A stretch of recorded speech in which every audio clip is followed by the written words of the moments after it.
How's it going, everybody, and welcome back to the channel. In this video I'm going to show you how to break tiling in textures within Quixel Mixer. Now this tutorial came to mind after watching a video by Ben Cloward. I'm sorry if I'm mispronouncing your name. He did a video on how to fix landscape tiling, and he used several techniques for this. One of those techniques included altering the texture in another software, which in this case he used Substance Designer.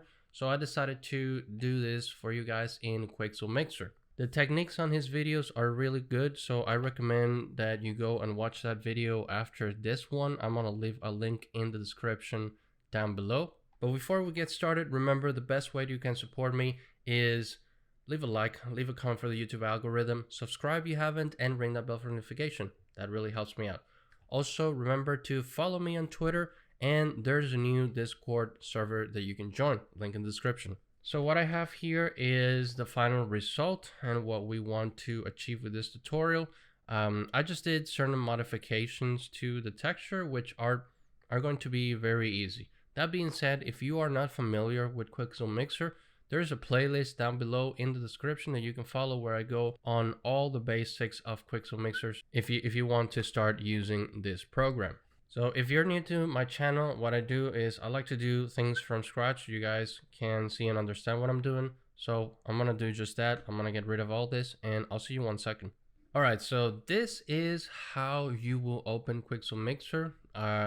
Everything's by default. I haven't changed anything. I usually work in a 4K resolution with a plane that's 2x2.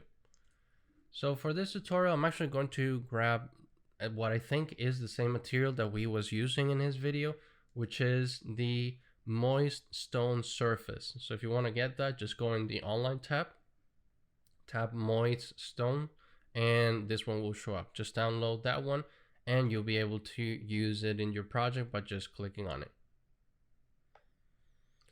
All right, now I know it looks hideous, don't be afraid. All we have to do is get rid of the base layer, and we're going to be using our Megascan as our base layer.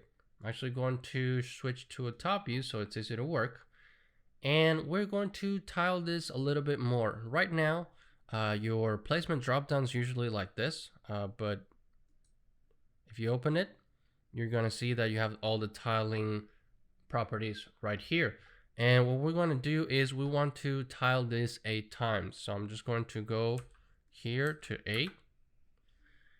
All right, so as you can see, this is clearly very tiled. This is very patterny.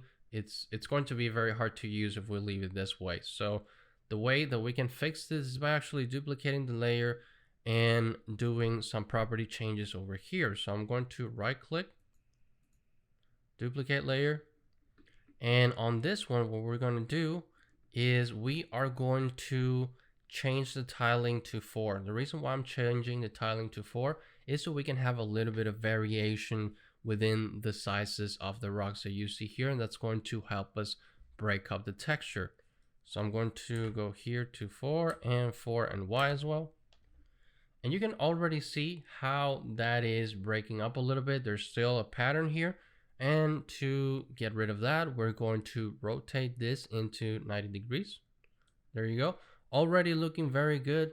You see that pattern disappeared completely. I'm actually going to bring this back so you can see the pattern of these rocks right here. But if I rotate it 90 degrees, you can see that actually disappear and looks much better. You can work these even further by moving these sliders of the offset. So I'm actually going to do this one this way. Let's do 0.2. And this one, I'm going to move it on the negative. So let's do minus 0.1. Okay. So these are the same values that I had before. You can have the values that you want. Actually, I'm going to move it a little bit so it looks a little bit more broken up. There you go. So if you want to break this even further, I think at this point we are already in a good position, but we could help this texture by adding another duplicate and adding a different size of rock here. So I'm just going to duplicate this one because this one doesn't have any change in the parameters. And what I'm going to do is I'm going to tile this 2 times. Okay, so we have 8 times, 4 times, and 2 times.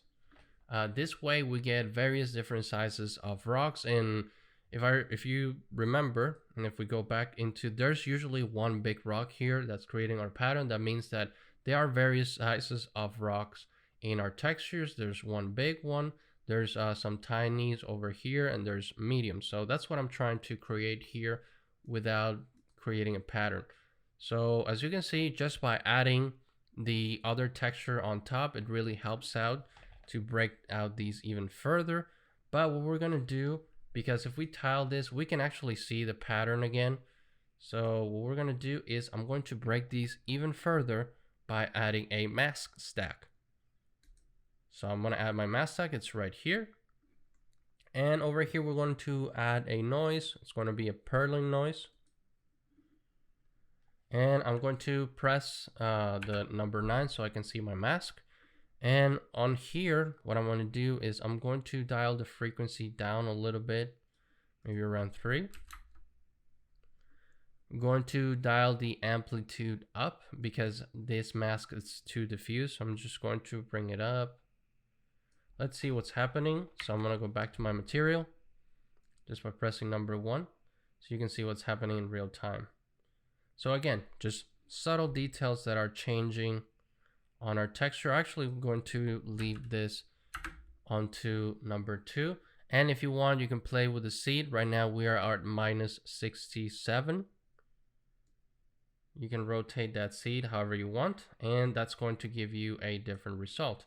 So as you can see, we managed to break out the texture pretty quickly, and you can do this with any other texture you want. You can keep working on this. You can keep adding more stacks. So if I wanted to, I could actually duplicate this one more time to have a variation. Like so far, I think all the way up to here is fine to keep following the blending technique that Ben was using. But if you want to take this even further, what I would do is get this one here, and I'm going to tile it 1 time.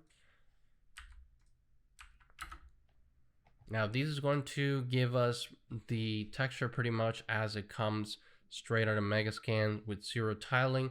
And we're going to also need another mask stack, because if we don't, then we're going to get this. It's actually covering the textures that we have below because this one is just tiled 1 time. So what I'm going to do is I'm going to add a mask stack, and I'm going to add another purling noise.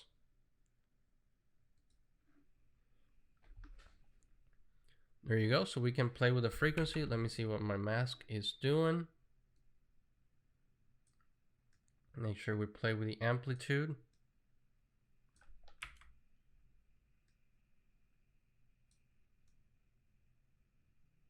There you go.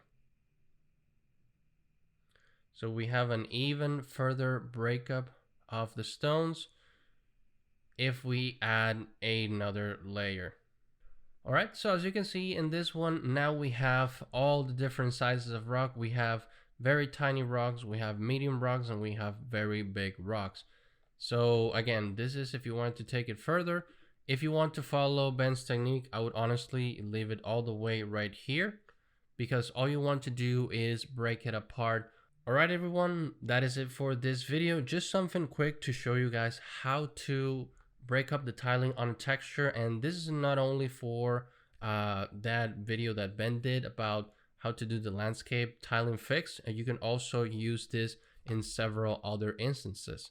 Thank you for watching. Don't forget to like, leave a comment for the YouTube algorithm, join our Discord, follow me on Twitter, and I'll see you in the next video.